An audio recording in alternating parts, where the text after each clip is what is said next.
Welcome everyone to this week's session of One Breath.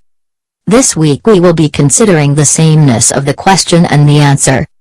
Examining the ego's demand for an answer, we can begin to prune ourselves of common misconceptions of what the answer is. We begin to see that the answer is the reply or the response of the awakened heart rather than logical or rational conclusions. Please enjoy our time together. We will begin shortly.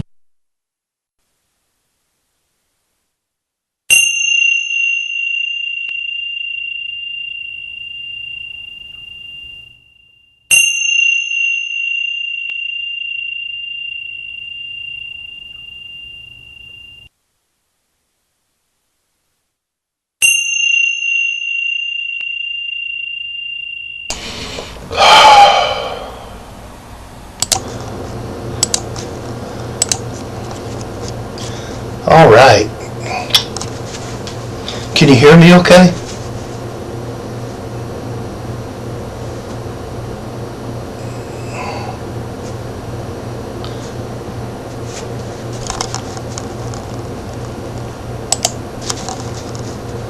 Be here on a Sunday. It's a good way to spend one with you guys. All right. This week I'm going to talk about the answer. So, the answer.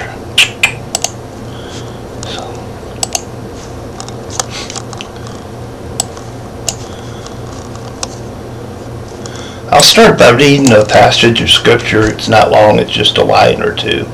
This comes from the Bible, from the book of Isaiah the prophet.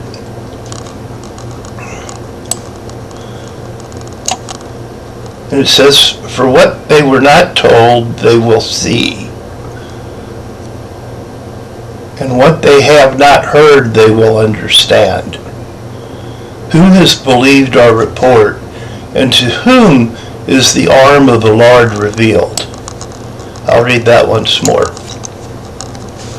"For what they were told, they will see.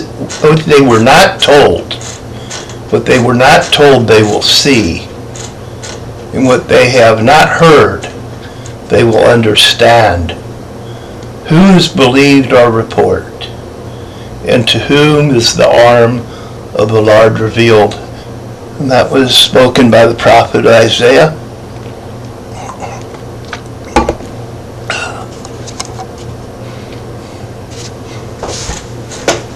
And he said, "Who has believed our report?" My report is my report.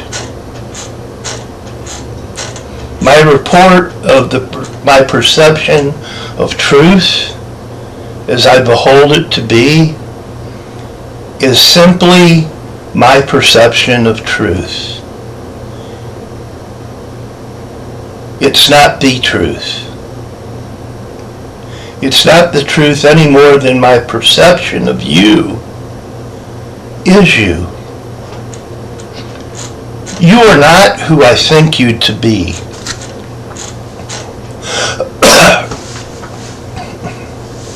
You are who you are apart from my thinking. And likewise, my report, the report I have, is what it is. It's my report. Whether you believe it or not, my report is not contingent upon your belief in it.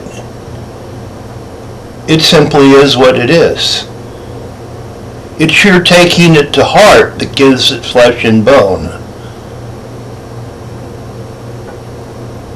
Yet it is what it is, whether you receive it or not. My report will change its form. It's nature to do that. Minds change. Mental perception is impermanent. Anyone who grows spiritually will change. St. John writes, he says, "When we see Christ, we will become like him, for we will see him as he is." Not as we think him to be, but we'll see him as he is.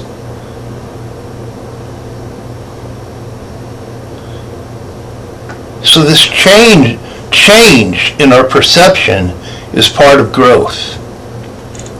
Many of the things that I may have stated in the beginning of my spiritual walk years ago, I've changed my view on.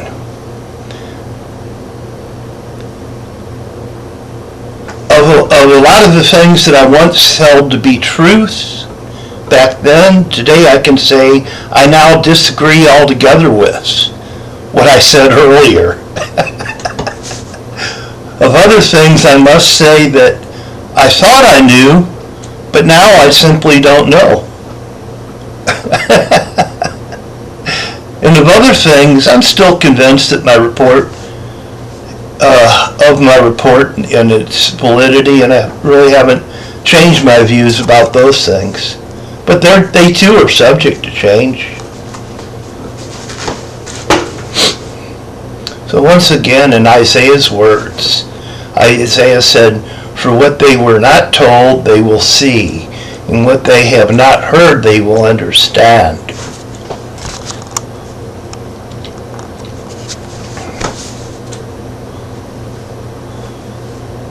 So there is that which comes not from being told.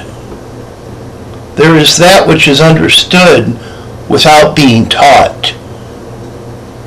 There is that which is known from being itself. There is that which is known from being itself.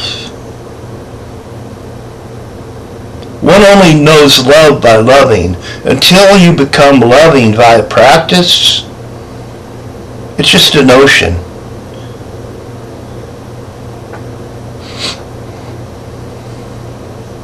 Just a belief, just an idea. It is in taking it to heart and practicing it that one becomes a lover. Just as one who practices medicine becomes a doctor. Just as one who practices the guitar becomes a guitar player. Our playing is our practice. Our practice is our playing. They're not separate.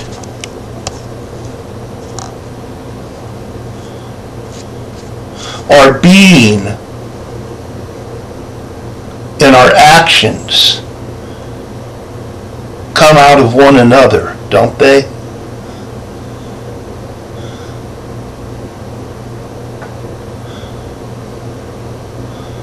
So some would still ask me, they'd say, well, what's the answer? Look at the world today. Look at all the problems. Look at all the turmoil. What's the answer?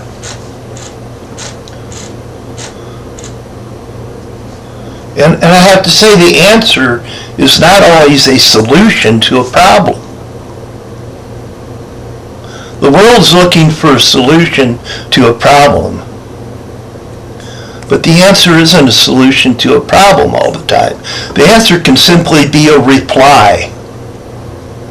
The form of the answer may come as a glance at somebody, a glare at somebody, a touch, an embrace, a hug, a slamming of a kitchen door, a sigh, a laugh, a grin. The form of the answer is the form of the reply to what we're presented with. Can take diverse in a variety of forms. And sometimes the answer is a solution to a problem.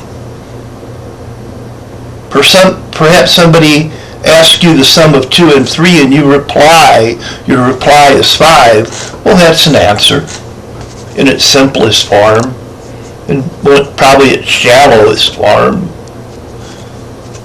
But the answer may not always be rational and logical.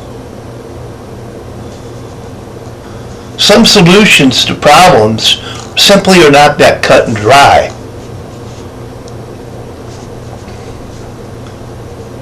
The answer can be completely without words, without numbers, without reasonings. A listening ear. A listening ear. A listening ear is the answer to the heart that needs to be heard. is it not? Loving silence may be the answer for someone who needs space to express themselves. And simply listening to them and not telling them or speaking, just listening to them may heal them. That might be the answer. An arm placed over another's shoulder that just says, I'm here for you, without speaking a word. That's an answer. That's a reply. Some people think it's appropriate to answer somebody by fixing them. Some misunderstand and think that the answer is their opinion, that the answer is their notion, their beliefs, and all those desires that arise out of those notions and beliefs. But the answer is not about fixing the person, because no one is really broken. Everyone is exactly as they're meant to be in this moment. God made no mistakes in His creation. The mistakes are all confabulations. They're all mental fabrications. They're not real. And whenever we think that we're going to fix somebody by our answer, how real or how true is the answer that another heart cannot receive? How real or true is an answer that the other heart can't receive? Is it not their willingness to accept what you bring to them that gives the answer flesh and blood? If they don't embody that answer, it's really not an answer to anything, is it? If they don't embody the answer, it's really not an answer to anything, is it? The answer is not about forcing others to conform to our notions or desires that arise from those notions or desires. The answer is not to fabricate laws for being and impose them on the world. History itself shows us that just does not work. The scriptures tell us, it says, be not conformed to this world. Be not conformed to the collective consciousness of this body of suffering, of this worldview of the ego. Be not conformed to the world's world of ideas and notions of entitlement and retribution and the like. But rather reconcile yourself to what is by opening your heart to it, the real world, the world that God created, the world He so loved that He gave Himself for, the world He gave to His Son, and His Son too. Reconcile yourself to the world. Reconcile yourself to the world that breathes. That world. Disarm yourself. Don't hold your breath. Breathe with the world. Don't grind your teeth. Relax your jaw. Especially in the times we're in. Reconcile yourself. Breathe with the world. Disarm yourself. Don't grind your teeth at it. Relax your jaw. Smile effortlessly at it. Not with a forced smile, but a surrendered smile. A kind smile. A welcoming smile. Bring that to the world. Bring that to the world. Bring that to the silly, silly, silly world we're in right now. Bring that to it. Answer it that way. Don't glare at it through winced eyes. Don't do that. Let your eyes fall open and just fall open and just gaze softly at it with eyes that draw the other into your soul. Those kind of eyes, that kind of look, that kind of answer. Answer the world with your presence. Answer the world with your presence.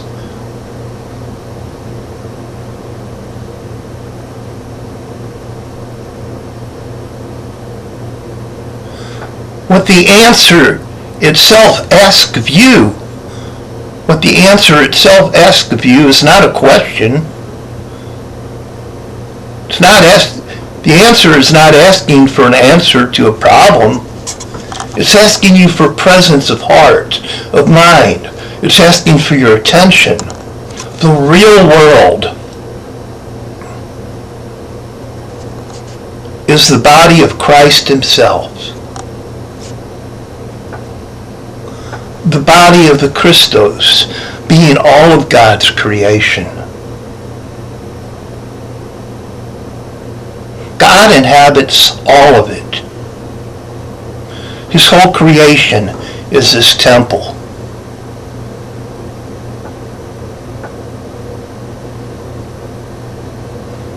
The breath that I breathe, the breath that Donald Trump breathes, the breath that you breathe, the breath that the Dalai Lama breathes, the breath that the terrorist breathes. It's all one breath.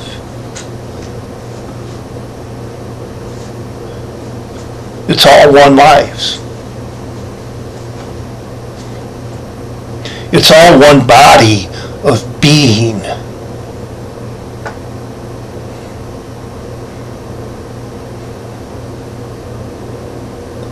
God inhabits it all. Indiscriminately, shamelessly, unconditionally.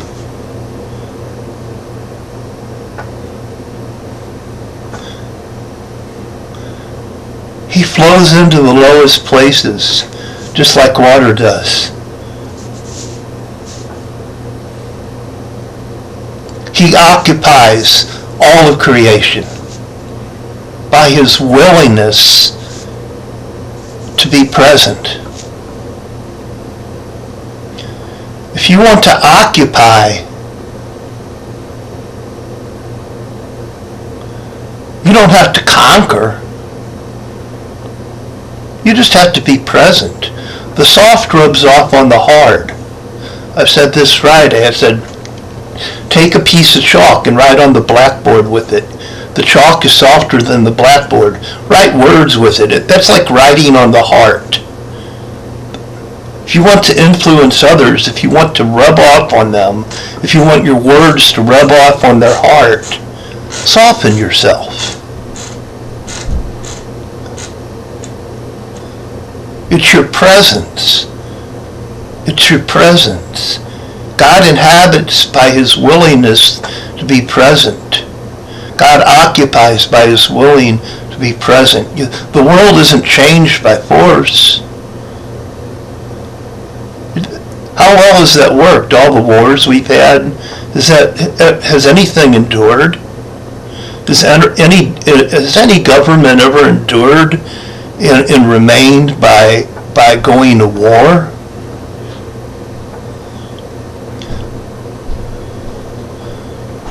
Maybe for a time, but power always wears out. But check out water. Check out sunshine. Check out the way water runs over the rocks. And in time, through presence and patience, the softer rubs off on the harder and turns those rocks into sand. Think how the sunshine shines on the winter ice and snow. And by its presence and its patience, by its presence and its willingness to stay that way, to stay present, that sun melts that ice. That's how you influence the world.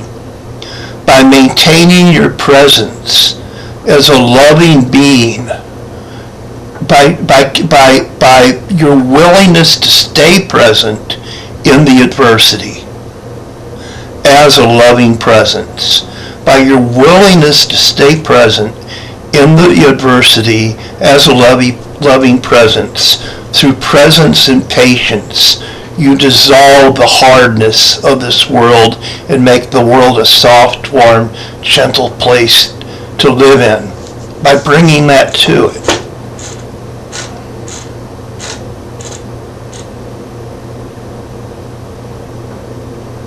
So the answer is simply being willing to be. The answer is simply being willing to be. It's simply being willing to be. It's not a complicated answer. It's so pure. It's so simple.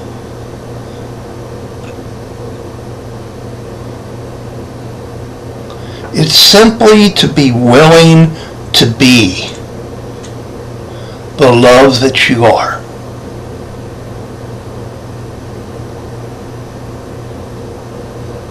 To reply to the world with an awakened heart. From the awakened heart.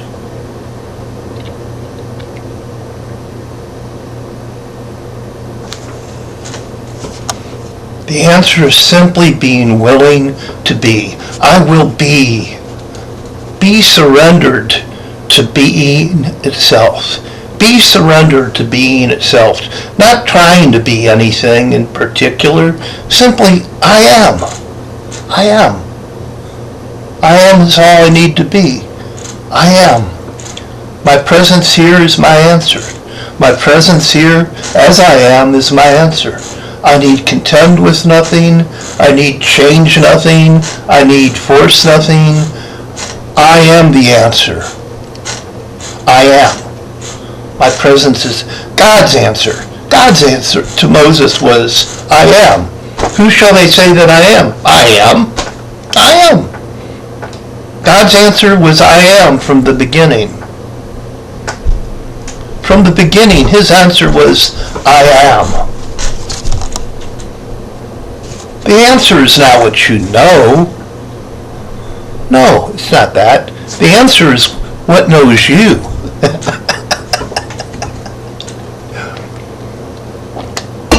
The answer is not what you say.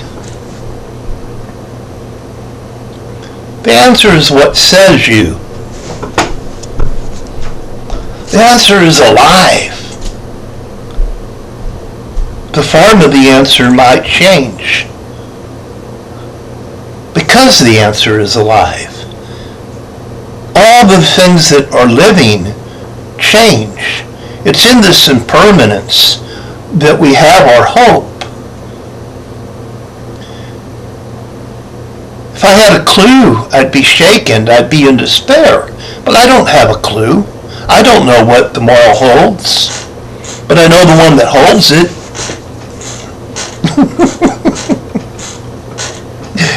And my faith isn't in my ability to forecast the future, but in knowing that the intention of the one who holds the future is for my good.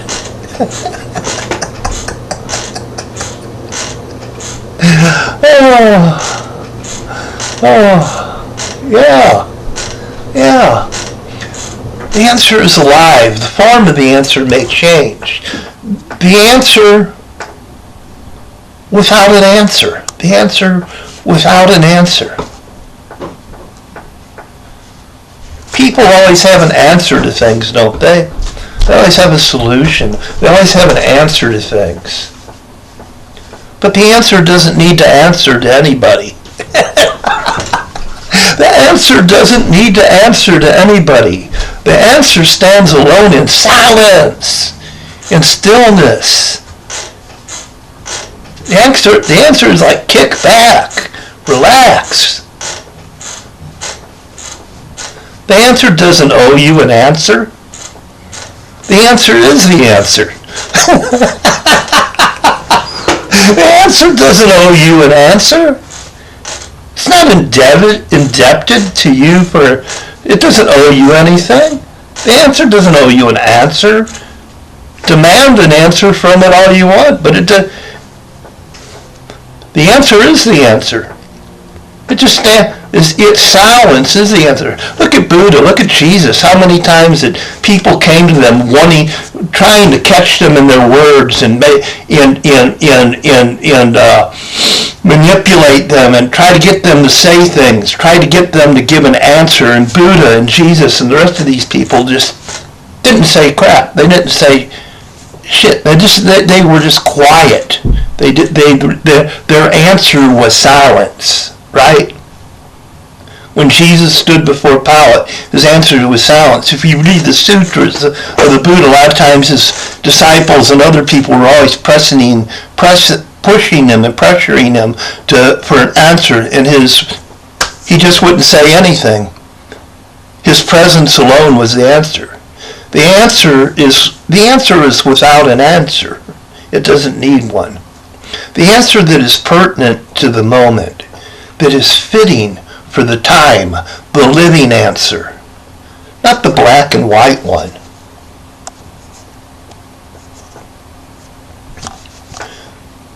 Not an answer carved in stone tablets. What is right is what is right in the moment. Consider a man had a horse, and one day his neighbor came and asked him to borrow the horse, and this man gladly replied, believing that it was altogether right and just to give to others whatever they asked for. So the neighbor took the horse to the market, and he bought food and gave it to the poor, and then he returned the horse. Well done. The next day another neighbor asked to borrow the horse, and the man gladly replied, he said, sure, go right ahead, believing that it was altogether right and just to give to others whatever they asked for. And that neighbor took the horse to an impoverished section of town and took a scabbard and dashed to pieces all the residents and pilfered all their goods. Now, can you see that action of giving that horse was a skillful answer at one time, but not another?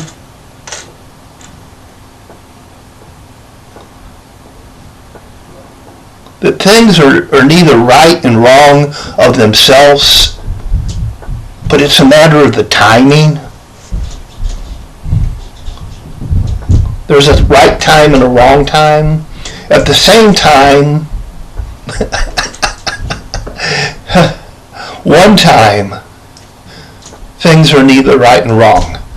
There's the time in which things are right and wrong, and then there's the one time.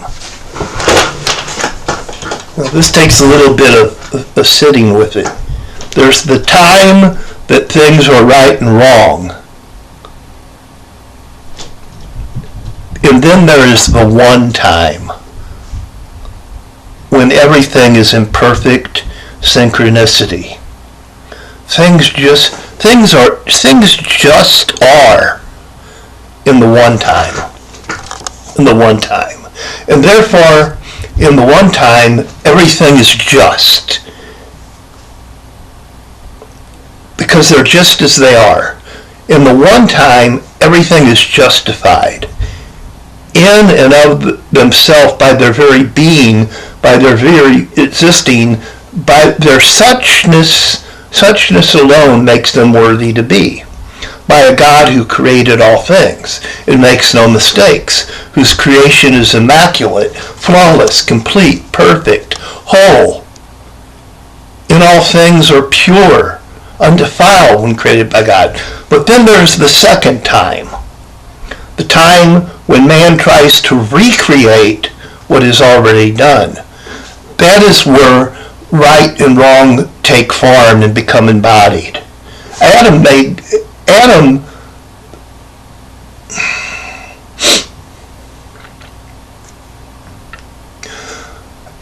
when he was made by God, knew all he needed to know.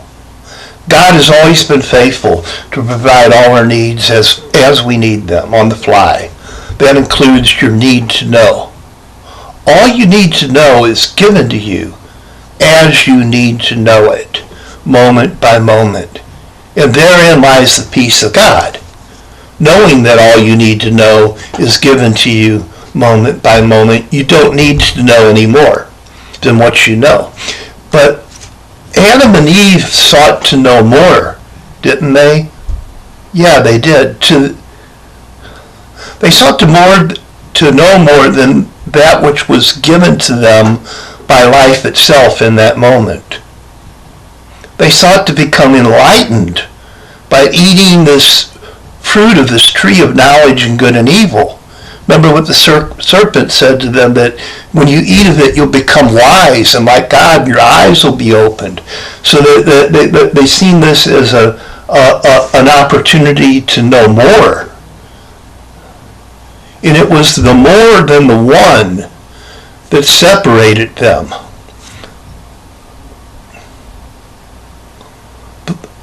That separated them from the one and only God, the one and only life, the one and only truth, the one and only answer. It was the knowing the second time.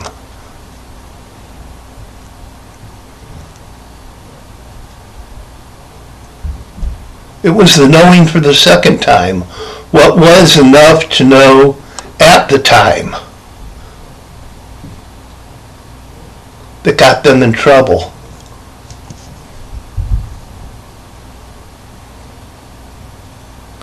It was the knowing for the second time what was enough to know at the time, but is not enough for this time. Truth, timeless, eternal, yet one truth manifests itself moment by moment as it does. The absolute allows its relatives to exist.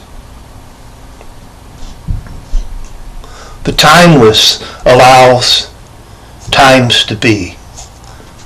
The absolute allows its relatives to exist. The timeless allows times to be. Seasons come and go. Days turn to nights, nights turn to days.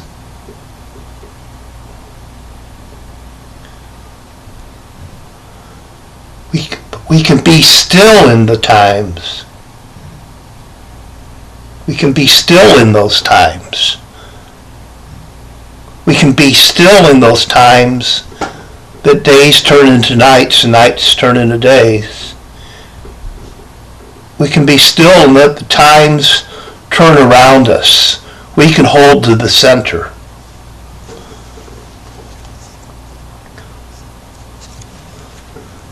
The world revolves around you. All the worlds revolve around you when you become like the sun, which is still.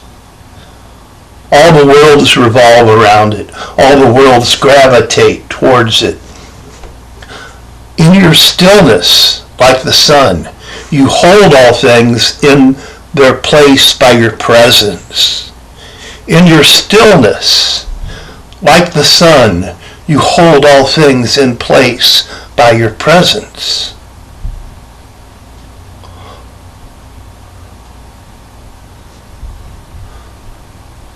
All things are drawn into their proper place by the light.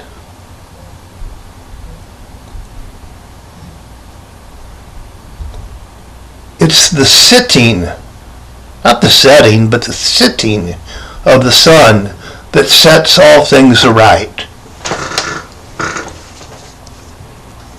Chase after the worlds, and you'll become lost in them. Chase after the worlds, and you'll become lost in them. You'll lose your own soul. You'll lose your mind, your peace, your joy, your sense of righteousness. Sit with the worlds, just like the sun. Sit with him. Not chase them, but sit with them. And you'll rule them from that throne of stillness. From that throne of stillness. It's like a ruling without ruling. It's not a ruling by force. It's effortless. It's a ruling by presence. Your presence alone, as a loving presence, is enough. Your presence alone is enough to make being right.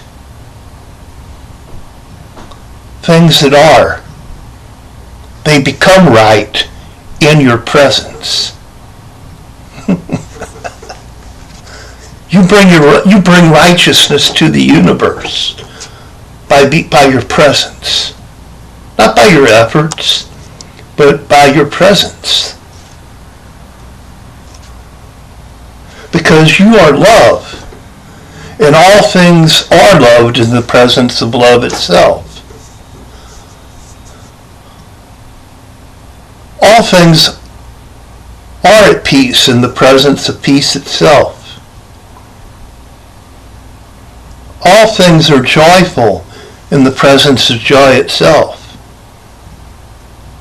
All things are right in the presence of righteousness itself.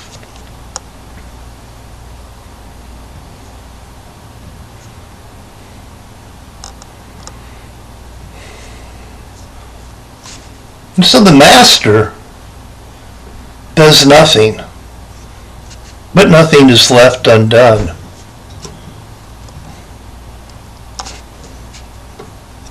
For all things are already done.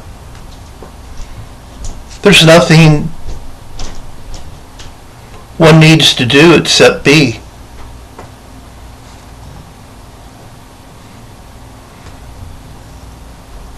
There's nothing to be done. It's in your unbecoming that you are becoming. It's in your unbecoming that you are becoming. It's in your undoing that your beauty is revealed.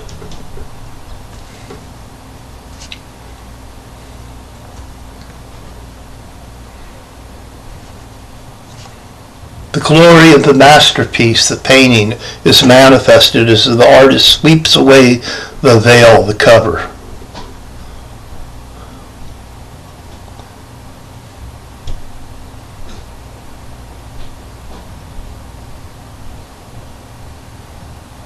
You're not made beautiful by what you put on. You're made beautiful by what you take off. You're not made beautiful by what you put on. You're made beautiful by what you take off. You're not made beautiful by what you put on. You're made beautiful by what you take off. Because your beauty is inherited. It's not fabricated. It's inherited. It's not fabricated. What you put on makes you a put on. What you put on makes you a put on. God created you well. You do well to be well. He made you in His image. He gave you His face. Who will put makeup and lipstick on the face of God?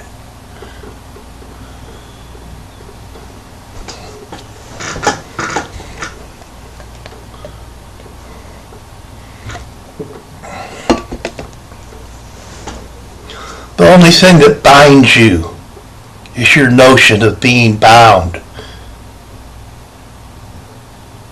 The only thing that besets you is your notion of being late. The only thing that distances you is a heart not to be. Not to be with. Not to be when. Not to be as you are. There are times when those who are the farthest away are the closest to you. And there's times when the closest one to you is the farthest away. It all depends on where the heart is at. Time, distance, fool's gold. Fool's gold. It's not what you take hold of that makes you wealthy. It's what you let go of. What you let go of goes with you into the next life. Resist nothing.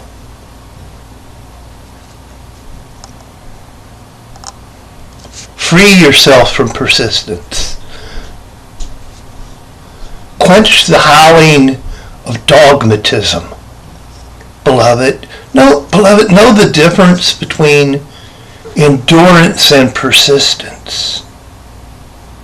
Know the difference between endurance and persistence.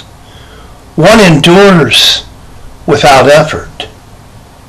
One persists by contention.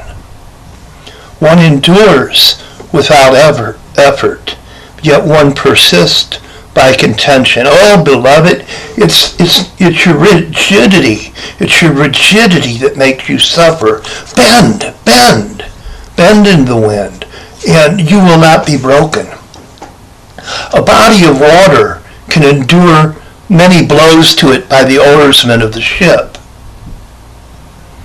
Yet it quickly returns to stillness and wholeness. Ice is shattered. Be warm water, not cold water. Let your heart be warm, and it won't be broken. Oh, allow.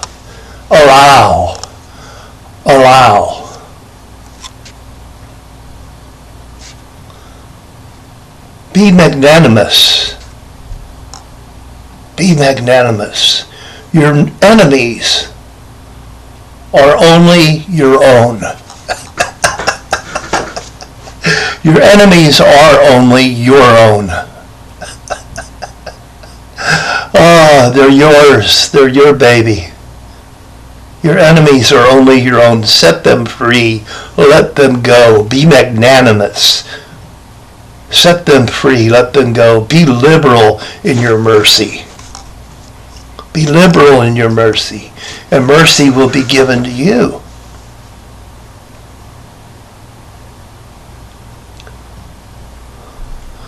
Life need not be hard.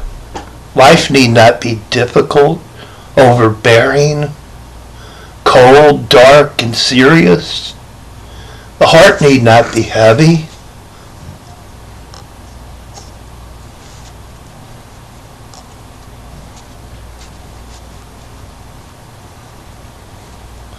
The heart need not be heavy that needs nothing to be.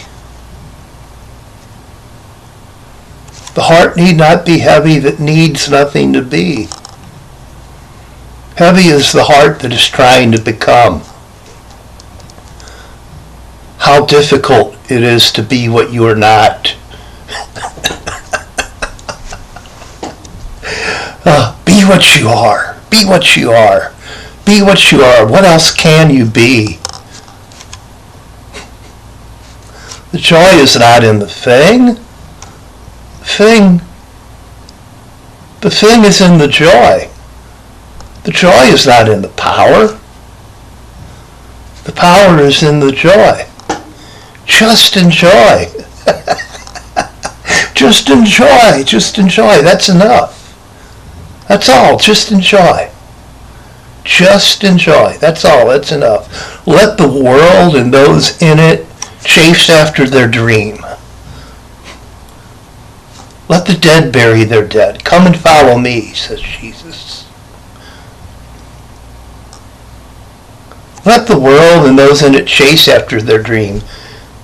Into these dreams that turn into nightmares. Let them go. It's not proper for the king to flit about the country like a fool. Rest on your throne. Stay seated on your throne of being. Take your seat in the heavenlies. Set your heart on what's above, not on what the ego holds dear. Set your affection on things above, not on what the ego holds dear, not on what mere men hold dear.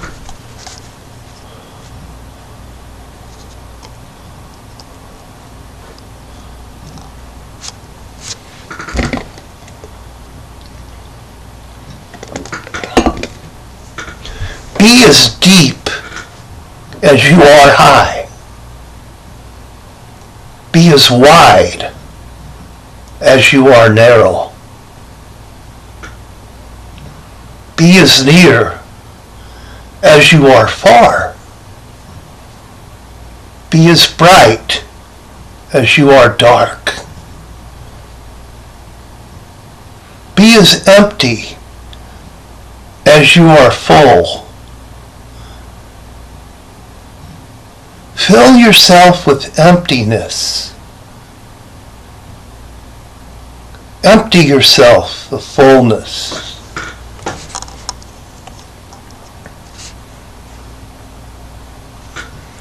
How can one fill oneself when full? How can one empty oneself when empty?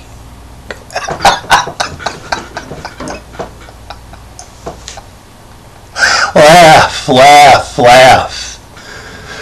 Filled with folly is the fool, empty of wisdom is the wise. Weep, weep, weep. Weep while you laugh. Laugh while you cry. Yet when you laugh, only laugh. And when you cry, only cry. Let your yes be yes and your no be no.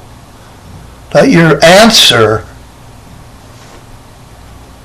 be pure and undefiled. Let your answer be the question.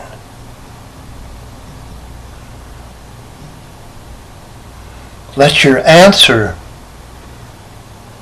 be the question that awakens the heart.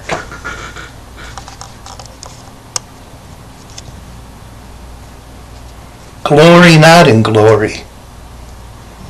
Glory not in glory, but simply shine.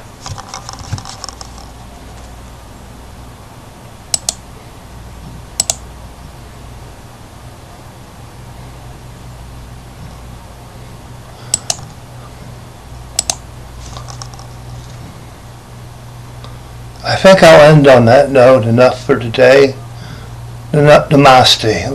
Let me play my conclusion. Thank you.